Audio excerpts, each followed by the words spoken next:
vidéo. Ça fait un moment que tu m'as pas vu ici, sur YouTube, et il y a une raison, parce que c'est quelque chose quand même que j'aime bien faire, YouTube, et là, du coup, depuis un petit moment, un mois et demi, au moment où je tourne cette vidéo, bah, c'est pour moi comme une espèce de frustration de ne plus pouvoir faire YouTube.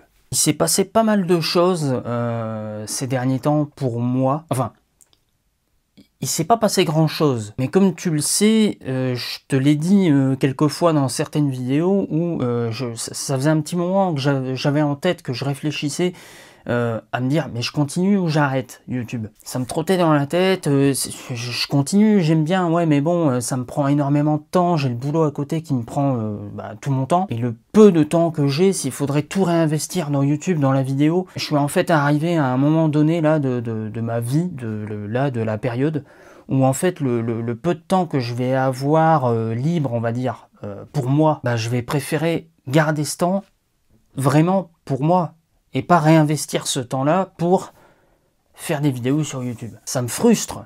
YouTube, j'aime bien faire ça. J'aime bien.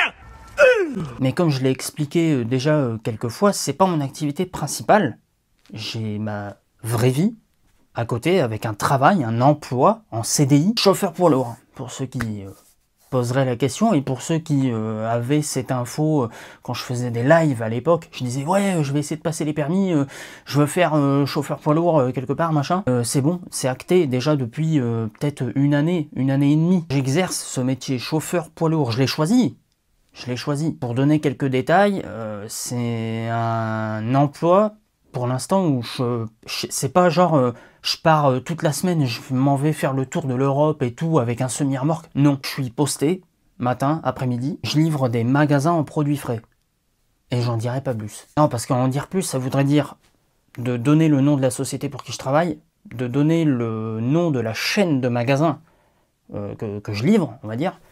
Non, voilà, non. Du tout. Et donc ce boulot, eh ben, c'est mon boulot principal, c'est ce qui remplit mes poches à la fin du mois, c'est ce qui me permet de bouffer. Et ce boulot me prend énormément de temps. Quand t'es chauffeur poids lourd, ça prend énormément de temps. Et j'ai ressenti le besoin, justement, il y a un mois et demi, 2 mois, bah justement de me retourner, en fait, si tu veux. Quand j'ai du temps à côté de mon boulot libre, et ben plutôt que de regarder YouTube, la création de contenu, ce que j'aime bien faire, de me retourner à 180 degrés littéralement, et de nouveau, depuis des années, c'est regarder plutôt dans le sens, c'est bateau, mais de mes proches, juste de moi, de ce que je veux faire à côté, quoi, de mes loisirs, de tout ça, quoi, en fait. En parlant de loisirs, il y a aussi eu ce magnifique choix que j'ai fait, au moment où j'ai réussi justement à rentrer comme chauffeur poids lourd, etc., je m'étais mis un objectif,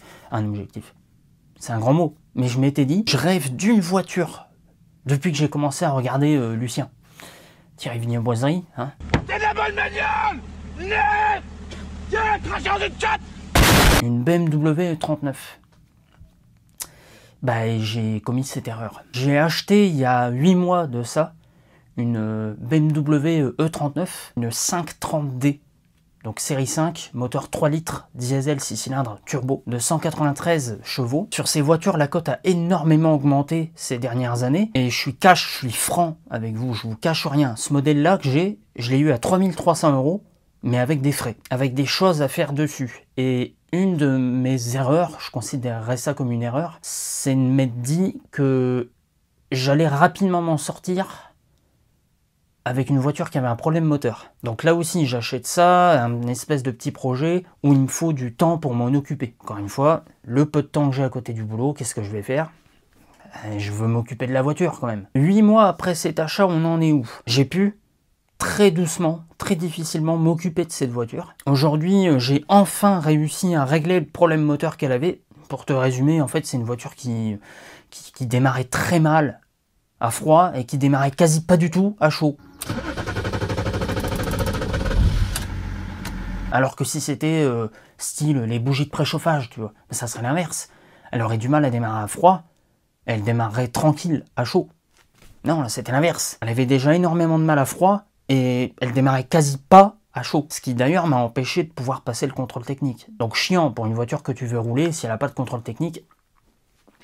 Tu comprends que niveau légalité, c'est pas fou. J'ai pas remplacé la Mégane. C'est une deuxième voiture que j'ai à côté, pour l'instant, en tout cas. Ce qui est bête, c'est que cette histoire, ça m'a un peu dégoûté au final des E39, des séries 5 diesel. Parce qu'en plus d'un problème moteur, elle avait plein de petits soucis, plein de défauts partout, parce qu'elle a eu un manque cruel d'entretien ces derniers temps, cette voiture. Donc là, le problème moteur, qui est quand même le problème principal, tu vois, est réglé parce que j'ai pris cette décision d'aller la déposer directement chez un dieseliste. Parce que moi, personnellement, j'avais épuisé un petit peu tout ce que je pouvais regarder. J'ai remplacé les pompes à gasoil. Il y en a 2 sur cette voiture. Pour les connaisseurs, hein, je vous laisse rechercher, mais il y a 2 pompes à gasoil. Je voyais que ça marchait toujours pas, donc ça me minait énormément le moral. J'ai fini aussi par remplacer ce qu'on appelle le capteur arbre-à-cam. Je vous laisse rechercher ce que c'est, à quoi ça sert et où il est situé. Heureusement, il est très bien situé sur ces voitures, donc c'est assez facile à faire. J'ai vu que c'était pas ça le problème. Pareil, gros coup au moral parce que c'est quelque chose qui me tient à cœur. Je me suis occupé encore de 2-3 petites choses à côté en attendant. Et donc, ça m'a pris 8 mois au final pour en arriver à prendre la décision de dire je vais la mettre quelque part chez un professionnel. Ça va me coûter des sous, effectivement ça m'a coûté des sous. Mais là maintenant, la voiture elle démarre. Si j'avais su, j'aurais dû faire ça du début. Putain. Et le coup de clé original quoi. La cause du coup de ce problème, pour ceux qui voudraient savoir la finalité, c'est un moteur 6 cylindres. Donc il y a 6 injecteurs, tu vois, pour injecter le gasoil. Il y a un seul et unique injecteur de ce moteur qui foutait la merde. Tout simplement, c'est un injecteur qui, à mon avis, un petit peu de connaissances et des recherches que j'ai pu faire, lorsque le moteur était arrêté, cet injecteur restait ouvert, c'est-à-dire en position comme pour injecter du gasoil dans le cylindre en question. Quand tu mets le contact, ça doit faire monter le circuit de gasoil en pression pour le démarrage. Et quand tu essayes de démarrer, c'est là que la pression, elle augmente encore plus pour que ça puisse démarrer.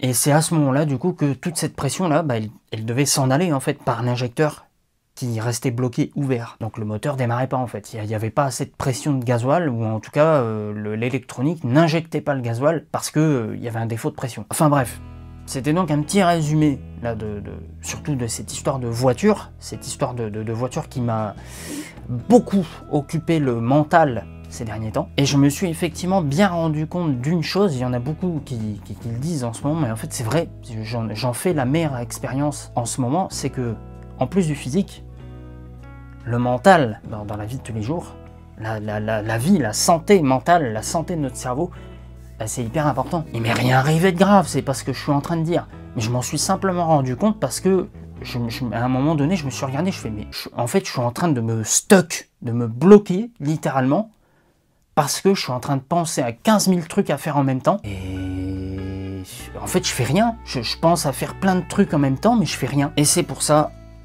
pour en arriver un peu à la finalité, que j'ai décidé, pour l'instant en tout cas, parce que je sais même pas te dire si ça va être définitif ou temporaire mais assez long, d'arrêter YouTube. Parce que YouTube, mine de rien, c'est effectivement très chronophage, c'est-à-dire ça prend énormément de temps entre le tournage et puis le montage de la vidéo derrière. Et ensuite, il faut poster la vidéo, etc., communiquer sur les réseaux, ça prend beaucoup de temps. Et en ce moment, du temps, j'en ai besoin pour moi.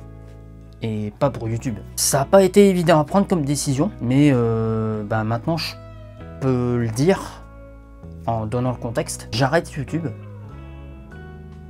mais je peux pas maintenant, là, à l'heure actuelle, le vendredi 20 décembre, au moment où je tourne cette vidéo, te dire avec certitude si ça va être un arrêt temporaire de quelques semaines, quelques mois, ou un arrêt définitif. Parce que c'est quand même quelque chose que j'aime faire, quelque chose c'est une chose à laquelle je tiens. Et les choses auxquelles je tiens, en général, j'ai beaucoup de mal à les lâcher. Mais pour l'instant, il faut que j'arrête YouTube pour pouvoir me reconcentrer sur, à côté de moi, directement, ce que je fais, en fait. Mes proches, la bagnole que je dois réparer, comme un couillon. J'ai un projet immobilier également pour l'année 2025. Alors, calme-toi, projet immobilier, c'est une location, calme-toi. Arrête de parler à... Parce que clairement un achat, non, j'ai pas les couilles pour l'instant, j'ai pas le PEL, tu vois. Et puis, je veux penser à moi. Et essayer de penser à moins de choses en même temps. Pour au final ne rien faire. C'est vraiment ce que j'ai remarqué ces derniers temps. Je pense à plein de choses. Je pense à faire beaucoup de trucs. Et je fais rien. Parce que j'essaye de prioriser certaines choses, tel ou tel truc à faire. Et en fait, je me galère. Il faut dire ce qui est, je me galère. Alors, temporairement ou définitivement, eh ben, merci d'avoir été là. Cette vidéo, je l'ai fait en une prise. Donc elle est peut-être pas forcément ouf. Un peu longue. Et même si elle me satisfait peut-être pas forcément au montage, cette vidéo, eh ben, je vais quand même vous la poster comme ça. Une seule prise au tournage. Le montage, YouTube. Et donc, temporairement ou définitivement, eh ben merci en tout cas jusque maintenant d'avoir été là. Continuez bien sûr à vous abonner, parce que si l'arrêt est temporaire et que je reviens dans quelques semaines, quelques mois, je pense plus peut-être quelques mois, eh ben il faudra quand même du monde quoi. Enfin, je veux dire. Et puis, moi j'espère quand même, au fond, à bientôt. C'est ce que j'espère. Voilà, à bientôt.